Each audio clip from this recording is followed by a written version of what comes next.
ఓ తెరీ Mary కథ రాసిండు దేవుడు కదా, ఆయనకేం తెలుసు నా బాధ.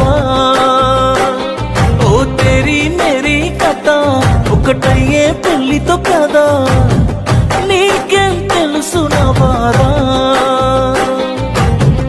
ఎంత ప్రేమించాను, ఎంత పూజించాను, నాకు తప్ప ఎవరికి తెలుసే. రాసుంటే నారాతలో సీత, దాటవుగా ఏ గీసిన గీత. తెలిసుంటే నీ మనసుల గోస పడపోదు